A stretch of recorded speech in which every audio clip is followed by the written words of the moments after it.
Ever feel like business podcasts are just one big sales pitch? Welcome to the Marketing Thread. I'm your host, Brandon Salisbury, and I created this show for one simple reason. I love talking about marketing. This isn't a corporate front or rigid interview series. It's a candid, peer-to-peer conversation with people who are obsessed about what they do. We dive into topics our guests are genuinely passionate about, from the latest tech to old school strategy. Plus, we wrap up every episode diving into the chaos of the internet with our Ask Reddit segment, answering marketing questions that have the community buzzing. If you want a seat at the table for a real conversation between marketers, you're in the right thread. Excited to be joined today here by Belmin.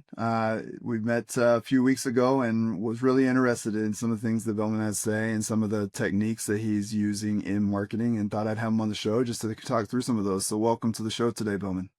Happy to be here, man. Thank you. Appreciate it. Yeah, absolutely. Belmin, why don't you kick us off just by telling us a little bit about yourself, what you do, all that good stuff. Sure. So my name is Belmin. I'm 25 years old, living in Bosnia and Herzegovina. Was born in the Netherlands, and my parents a long time ago decided to move back to their roots, where I landed actually in a sales job where I worked for a company supporting Dutch clients and helping them schedule new business meetings, helping them close, and also onboard new clients. And for the last year, I've been working on my own business, scaling my own agency for cold outreach, and done usually by LinkedIn or cold calling. Besides that, we're also a full stack LinkedIn agency where we focus a lot on content creation, on engagement, but as well the outreach, where we create one simple ecosystem to help people actually not only schedule meetings, but grow their authority on the market and grow their own profile, their personal brand of their LinkedIn. Amazing. Belman, that's actually how we got introduced. You cold outreached me through LinkedIn. You got me. And so obviously it's effective. Wanted to chat a little bit more. So Belman, I know like in our conversations, you've talked a lot about how you spent a lot of time in the trenches of one of the most successful cold outreach tools on the planet. I'm interested to hear, like, what's one thing about cold outreach that you think most marketers and salespeople still get fundamentally wrong here in 2026? So what I do notice a lot is a lot of automations without any kind of research or pre-built lists that actually have some value, without the right approach. People can notice really quick that something is automated, that something is done by AI, etc., without putting any kind of empathy, emotions in it, but any kind of research. So when even automating stuff, it's all right, but do it the right way. What I often see happening is they pitch a lot in the first message, and of course it's a no-go. Maybe 10 years ago it would have worked, but the game has shifted to another level. People value more relationship building than they do with, just pitching in the first message. Of course, there are individuals that like being direct, but it's a small amount of them right now on the market. Yeah, a lot of times with automation, we lose that. Like we forget, like it all starts with the person. Like you're building a relationship with the person. We're far removed from the time where like just inserting someone's first name is considered personalization. It's a lot deeper than that now. And so I'm curious if you can share some tips or whatever, just about like how you go about developing that relationship, and what people should keep in mind when they want to avoid that pitch in the first outbound message and really want to do it the right way. Of course. So there are usually two ways to go with it. You can do it full manual without automating anything at all, but actually take time to do some research about the prospect that you are trying to reach out to. So if you go to someone's profile, check their headline, check their banner, check their website, check their business out, and see what is that one small thing that nobody notices, and use that when opening a conversation. The other way would be automating, but you need to be very careful. When I automate something, I use pattern interrupt as reference. So I know everybody is pitching someone, and I usually reach out to founders, to CEOs, and I know they are being pitched all day long, different types of angles and different timings as well. But that's something that I want to acknowledge. And this opener actually worked for me very much. My reply rate went up to 40%, which is quite amazing. So what I do right now, I do use high name standard, like appreciate it connects. Your inbox is probably full of different pitches from different angles. How often does someone actually stand out? So I'm not even pitching, I'm acknowledging that they are getting a lot of pitches, which is a correct statement because they are CEOs or founders, they're being pitched continuously. And I can automate it because everyone has the same problem. And I ask basically a genuine question like, how does someone stand out? So the only thing that they can do is reply like nobody stands out or one or two stands out. But it gets the conversation going. And that's where you want to have them actually. You want them to reply, to have a genuine conversation with them, to try to ask some questions. And when asking those questions further, you're qualifying them to see if they are a good fit for your business or not. But of course, before you even start doing outreach on an automated level, you need to create a list of ICPs that you would love to reach out to. After you create one, you need to do a relevance check, which will make sure that they are relevant for your offer and your offer is relevant to them. And that's actually the combination that you can go and two ways. So full manual or semi-automated, because everybody who replies on your message, you're going again manual. Yeah. I love that. Look, I woke up today to 15 messages all trying to pitch me on some kind of SEO service or lead generation or something. So, and I'll probably get another 5 before the day is over. So you're right. Like, everyone's getting pitched a lot. How you stand out. I love the approach of like somewhat like the approach of combining personalization, with, that relationship building aspect. I think is huge. Uh, so I'm curious, one of the things that we've talked about is like moving away just from like generic templates, right? Like a copy and paste. So how do you strike the right balance between like a high volume outreach and the hyper personalization without, burning yourself out? Of course. So I would definitely do the pattern interrupt that I mentioned before, and that's just because of one reason. Nobody's gonna expect that kind of message. Of course, you need to do a lot of research beforehand, like before even reaching out to someone, you need to do proper research to know what their problems are. And you cannot know any kind of problems that are on the market of that ICP without knowing the market, without knowing what keeps them awake. Once you have that, you start crafting a message in your own style, your own tone of voice. Like, how would you actually say that out loud? And just write it down. Even if you make a mistake, even better. If you make a like small spelling mistake, because AI doesn't make mistakes, humans do. So if you're automating a message, if you type in double R or make one small spelling mistake, it's more likely people are going to say like, okay, this is not AI. He actually made a mistake, even though it's automated. But the key of every message that you send is research. If going full manual, you need to do research about them. You need to do research about a company. There are many things that you can take in the personalization, like first name, last name, their company, their education. Maybe a fun fact, but we had a client from New Zealand and we were out of any kinds of ideas, like how to get someone to reply. It was our first client ever. And we were like, we need replies. We need people to sign up for his platform. And my co-founder came up with an idea to actually go to the profile. Even we have sent an automated message before. We're going to send one manually right now. But in the profile, we're going to look where they finished their education, like university degree or something, and where they are living right now. And we start a conversation with, again, like, hey, in this case, hey, Brandon, I see you're in Texas, would love to visit next month, Texas. What kind of restaurant would you recommend me? So you're not even talking about business. You're actually generally starting a conversation with someone based on their location, which is going to trigger them, definitely. So I'm going to trigger you by saying, hey, I would love to visit Texas, for example, next month or next week. So we're going to say like, okay, he knows I'm in Texas. So he actually did some research and he's asking for a restaurant. He's not asking for, I don't know, to do business or to sell me something, which starts a conversation. If this restaurant is great, this one's great. Hey, cool. Oh, by the way, I noticed you work at this company, and then, try to shift it to a business conversation as well. Yeah, I love that. So uh, what I hear from you there is like giving someone a low barrier to engage with you, right? Like you're not asking them for some high stakes, like let's schedule a demo or buy my product or whatever. It's just a low stakes like way to start the conversation, and a way that shows that you've done a little bit of research there and that you see them. So I love that. One of the things that you talked about was just how many people are using AI in their workflows and how they write their LinkedIn posts and how they approach outreach. You've taken a little bit different approach in talking about using AI for research.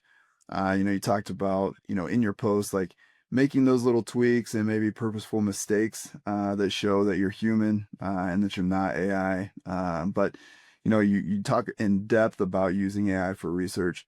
Could you walk us through just like your specific workflow for how you're using AI to find that hook that a human would actually respond to in your messages?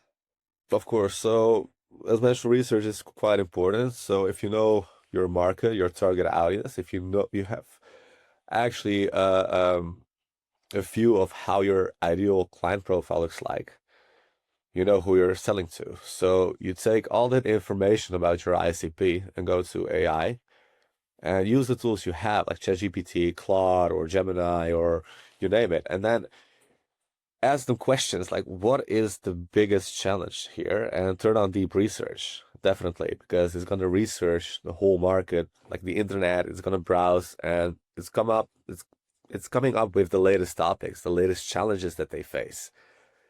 And you always need to test it out, of course, if AI makes mistakes. So you're going to start slowly, like with 50 people, and then try A/B messaging. Like try one message here for 25 people, B message for 25 people, and see which one performs better actually. And the research is coming up with some challenges, and you're gonna have as well replies in the first campaign, like no, it's not like that, it's not like that. Then you go again with research. Okay, it's not this. This is the most common thing that comes up from those replies. And then you're going to ask AI again to do some research. After that, you're going to craft a new ICP list, a bigger one. And then you're going to go and make a relevance check based on every type of context that you have about yourself, your own company, your own offer, the value proposition, and them in the list. And then you need to have a skill from 0 to 10 or 0 to 100. Let's take 0 to 10. Maybe it's easier to navigate. But if you could take a skill from 0 to 10 and you ask AI based on this context, based on this profile, see if there's any relevance between us. Give a grade from 0 to 10. Everything above 7 is good to go. Everything below that you can delete from the list. And then you have a hyper research ICP list that you can target, that you can send a connection invite to and start messaging them. Nice, love that. I gotta ask, what's your AI tool of choice for all this kind of research? For me, it's right now Claude. I stopped using GPT a few months ago, because of Cloud Code, because I'm doing also some hobby things on the side.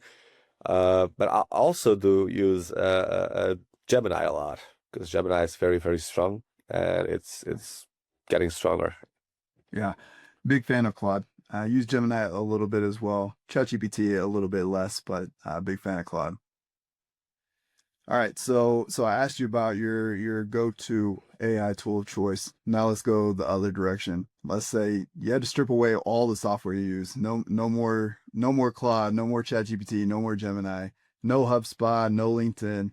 All that's gone, and you had to generate 10 leads by we'll give you till next Friday. What's the old school tactic that you're reaching to get you there? So when I heard that question, it's sometimes it's hard to answer because the new generation is coming. I'm kind of part of the new generation, but I started working in sales back in 2019 when AI didn't have that like growth actually. Nobody used GPT, nobody used any kind of AI tool. So it was pure research, you know, your market, and then just Google it out, man. Just find those companies somehow, open Google Maps, go in a certain region, So if we're targeting, for example, California, I'm gonna go in Google Maps and then I'm gonna zoom in as much as possible and find all those businesses and then write them down in an Excel sheet. Then I have them prepared with phone numbers and start cold calling them. That's the quickest way, in my opinion, if I'm without any kind of tools. And I was when starting out, so I just picked up the phone and started calling, started manually messaging people. So it didn't go in the bulk of like 200, 500, etc. I didn't have the money to pay those tools, even though they are cheap, but you just need to elevate the cost. So you need to get that first client to actually start investing. We started bootstrapped, not even bootstrapped, I would say. We started from zero, and it was a lot of manual work, which is old school compared to what AI can do today. I love that, man. Going back to cold calling. I love it. I Definitely. think I think cold calling. Everyone should have a chance to cold call. I think it helps build character. I think you get really good at refining your pitch because you may only have 7 seconds to get in the door before you hear that click. And I think it helps refine that messaging that you need in your pitch and also I think it builds a little bit of toughness and resilience, right? Like nothing builds toughness like cold calling. Exactly. I mean, you're gonna get a lot of no's in on those calls. Those calls are maybe max like 2, 3, 4 minutes. If it's a good call, you're gonna go with 7, 8 with asking additional questions, qualifying them way better. But you're gonna get a lot of objections, and when you're first starting out, you don't know how to handle them. And then when you have all those objections, write them down and start like getting back to them, like start tackling them. And you need to do a lot of role play in a mirror or with a colleague, like just handle objections. I remember one of my first cold calls. I was selling kind of coffee machines or something like that, and I was calling like, "Hey, we are a company. We sell coffee machines. Not interested. Okay, bye." Boom. That was my first cold call ever. Everybody was looking like, "Oh man." But you get like by doing, you get better. And I would say even in 2026, cold calling is one of the most effective ways to generate meetings because of just one thing, the element of surprise. They are not expecting your call. They are not expecting Belmin on the phone or Brandon. But when you write an email, when you write a message on LinkedIn, they have time to prepare an answer to you to say politely no. But on the phone, they don't have actually time to prepare, and you just need to lead a conversation and ask the right questions to push them in the direction that they are going to say yes eventually. Yeah, I think too, like just in a day and age where automation is taking over so heavily, I think like people in some ways just like crave like just talking to a human, right? Like that human interaction. And you have the element of surprise, but then I think sometimes there's just surprise there's actually a person on the other end of the phone. It's not AI, it's not an email, it's not automation, it's just two people talking. And I think that I see that making a comeback. I think it's gonna be a valuable tool for people who know how to do it and can do it in a way that doesn't make themselves replaceable by some kind of like AI SDR. Exactly. I mean, I do notice a lot when people are reaching out to me because I have also founder or co-founder in my headline. So a lot of like people are reaching out to me, and I notice immediately that's an AI. I do notice automation. I don't mind automation at all. I give everybody a chance by reaching out. But if I see AI, you can easily notice it's an AI. So I just stop the conversation. I don't even reply. So I know I'm not gonna get any kind of message then. But if it's a human and you stop replying, you're gonna get a message like, "Hey, did you ghost me?" And it triggers actually someone smiling because they know, okay, it's not AI, it's a human being. And always, even when selling my own service, when saying, okay, it's automated, but I take manually over. How would you feel right now if you and I were talking and I was a robot? You wouldn't feel that happy, I guess. You're sick of robots you go to different web shops or I don't know, different websites. You're trying to find some information. You want some support, and boom, it's an AI support agent. Like, people get bored of it, definitely. So I Yeah, think human interaction is gonna rise again. yeah, no doubt, no doubt. Okay, so I took away all your tools for the last question. Now we're going back to all your tools. What's a tool that you use right now that's not really a household name that you think is going to be just like it's going to be essential here in the next year or so? Everyone's going to need it. Okay, that's a good question. I wouldn't limit that to just one tool. Every tool has a lot of potential. Right now, for automation, we use AimFox. We use Go Extrovert for the engagement part. We use Clay. Clay is a very familiar face in the industry. Um, and I think Clay will definitely grow even more, along with AimFox, along with Go Extrovert. AVOX and Extrovert are, I wouldn't say in their start phase, are definitely scaling a lot. A lot of new integrations are coming in. And we were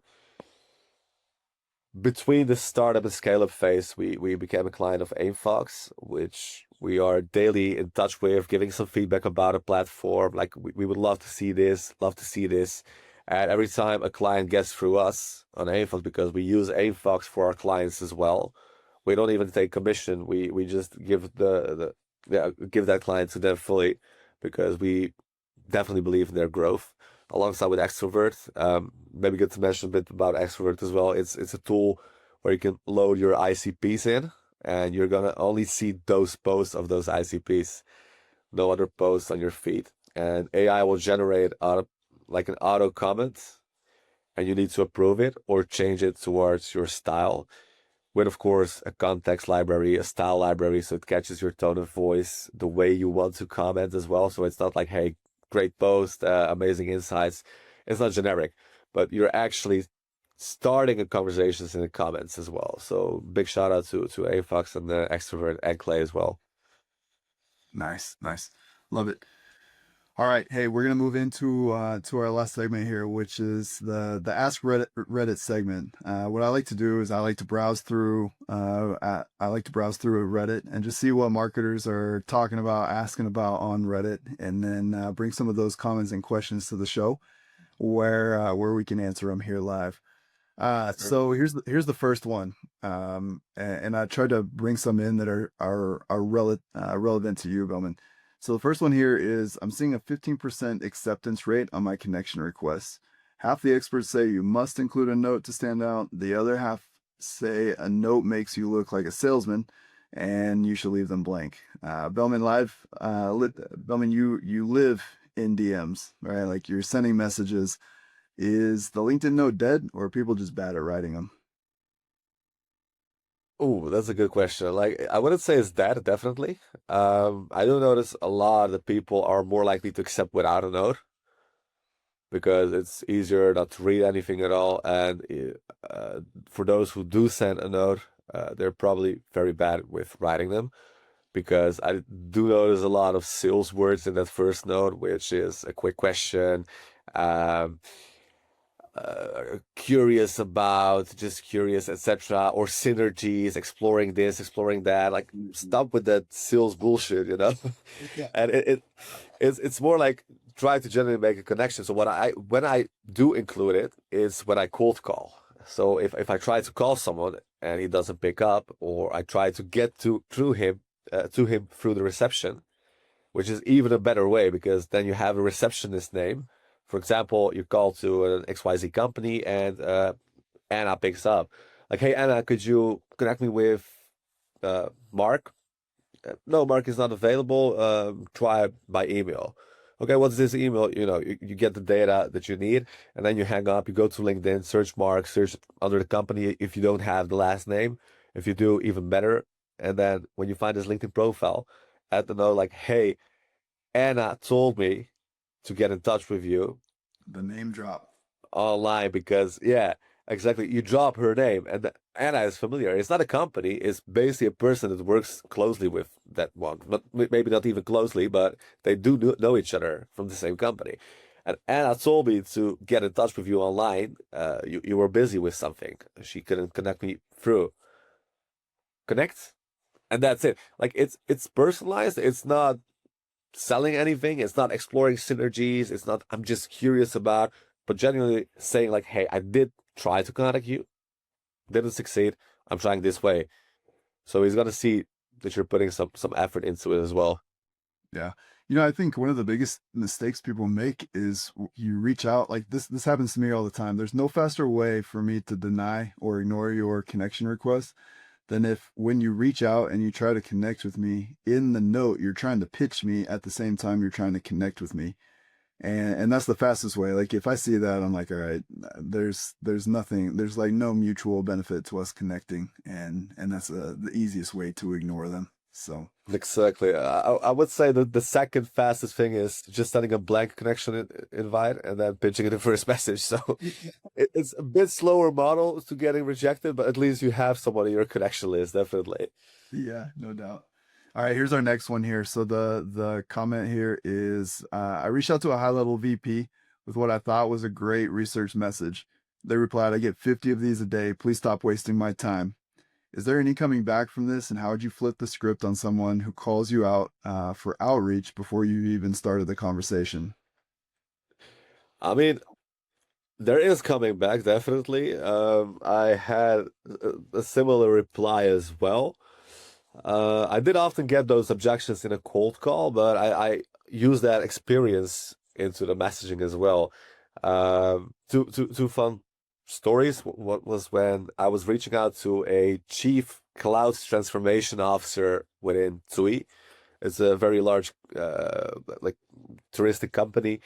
Um, Not to get too deep in the context, but I was selling cloud migration services, which were very like difficult to sell. Like scheduling a meeting with that person, and he was like, "Kiddo, you're number 101. Why should I even waste my time?" I was like, "I'm good that you mentioned I'm number 101, and I'm the youngest, definitely. Am I right?" It was like, "Yeah." So the reason why you should give me 30 minutes is because, and that you just take all his contacts that you have, like this and this and this, and we do this and this and this that is actually overlapping that. You're using his contacts, you're using every information you have on him against him. So even though I get 50 messages a day of these one, okay, but you did reply to this one, didn't you? Yeah, that's right. You try to make a funny joke in between. It works not. If it doesn't work out, like remember, it's a numbers game at the end of the day. And if someone is nicely replying, then spend more time with that person. If someone isn't nice to you in the chats, I personally don't waste my time with those people. I don't need those people in my connection at all. Yeah, So there is a comeback. I think having a little bit of wit in your response, I think can definitely help. But I think you're right. Like sometimes these messages you get back are like super negative, and it's like, all right, well, there's obviously nothing there. Let me just move on and find the next person that's going to be a yes. So Exactly. It's a sales game, the numbers game, basically. A lot of no's before one yes, and that one yes makes all the difference. yeah, for sure. All right, we got time for one. Actually, we got time for a couple more. Let's dive into this one. So this one says, my boss just bought us a seat for a LinkedIn automation tool that wants us to send 50 messages a day. I'm terrified of losing my personal profile that I've spent 3 years building. Is there a way to use LinkedIn automation that doesn't feel like spamming, or is the risk of a permanent ban never worth it? Uh, I would say permanent ban it's never worth it, but it all depends on the tool itself. So before we even started out, one of the biggest faces here in Bosnia, I would say in the world, is Yasmin Alic. Hey Jay, is the biggest creator on LinkedIn in the world. And he has situated because he's a person that does everything basically manually. He doesn't automate anything at all. Every comment, every DM, every post is written personally by him. No VAs, no automation. And he got banned because he was too fast for LinkedIn. And last I've seen a post from him where he contacted LinkedIn to do something about that because he was banned multiple times. He was flagged, he was banned as well. But the tools that we do use, we do research before starting using a tool. So AFOX, for example, they are saying the limit is 200 connections per week, which is not wrong at all to send out to someone, like to send 200 connections a week. But when automating it from Monday to Sunday, every day is going to be like 20-ish connection requests, maybe a bit more, maybe a bit less. And the system acts like a human. So it's not gonna send 200 immediately in one day, and boom, you're out of connections because it's in 1 second sent. Of course, it's robotic, but the system works like a human being. The first hour is gonna visit profiles, or then it's gonna slowly come back and then send a connection request. If someone does accept, you can also put a timer for the message itself. So if someone accepts now, you can send a message within 2 hours, 3 hours. And they make it look easy without getting you banned or flagged at all, because you cannot go above the limit. And 200 is slightly under the limit as well. So you need to be very careful when starting to use a tool. Like, what are the limitations, and are they are the limitations in that tool the same as on LinkedIn? If they are a bit lower, go for it, because you cannot do anything wrong. But also the way the system generates every single step. Like, if it's gonna send 100 connection invites within 1 second, you're done. Yeah. Yeah. Yeah. Good advice there. So here's our last one, Bowman. It says, I have 2 hours a day to spend on LinkedIn. Should I spend the time writing a high value post to get reach, or should I spend it sending 20 highly personalized DMs? Which one actually moves the needle on revenue in 2026? Uh, well, you could do a lot in 2 hours. Like, I would, if you are good prepared, if you have a list of potential ICPs, then you have also the links. So click, boom, you're on this profile. Click, you're on this profile. So that can, like, you can send like 20 DMs within maybe half an hour, with proper research as well, and then spend the rest of your time writing a post. So you do need to combine it. I don't post every day. I don't post every week. I post only when I have something that I think that's valuable for people in my connection list, the followers as well. So if it's in my eyes not valuable, I'm not even trying to create a lead magnet store at all. I focus a lot of DMs, but do share posts, but make it valuable. People love value. If we're gonna talk about your dog, with all due respect, I don't think LinkedIn is the place for that. But if you're gonna start a post like, my dog taught me about this and this in business, that's a great hook. And then you can tell a story about your dog and also combine it with a business story, which is interesting. There are a lot of people that love dogs, but the story is catchy. A dog taught you how to do XYZ. Okay, this is interesting. I want to read this. Like, how the fuck did the dog teach you actually something? I want to know that.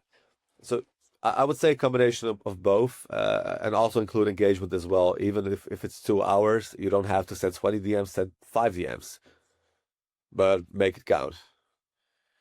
Yeah, I like that. Yeah, it doesn't take 2 hours to write, 20 highly personalized messages. If you do the research and you come in prepared. I also like I personally subscribe to you get what you give, and making sure that you're not just on LinkedIn as a sales tool, but you're there to provide value to the rest of the community. And I think, if you're spending some time writing those posts that actually add value to the reader, I think it goes to support the DMs that you get. Because I'll be honest, like sometimes I'll get a DM and I'm like, who is this guy? And I'll go to their profile and there's like no post there. There's like nothing. And sometimes it makes you look like you're a bot, or you're not a real profile. And so I want to know what you say, and like you can pitch me in a DM, but then I'm gonna go to your profile to see, like, does this Belmin guy know what he's actually talking about? Like, is this just a pitch, or like are they actually knowledgeable in this area?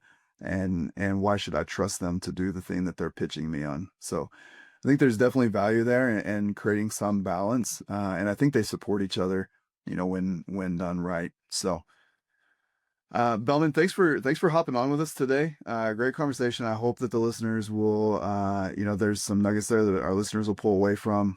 You've been more than generous with sharing some of your knowledge there. In the episode, I'll post a link to your LinkedIn page. So anyone that's interested in connecting with Belman, be sure to check him out on LinkedIn.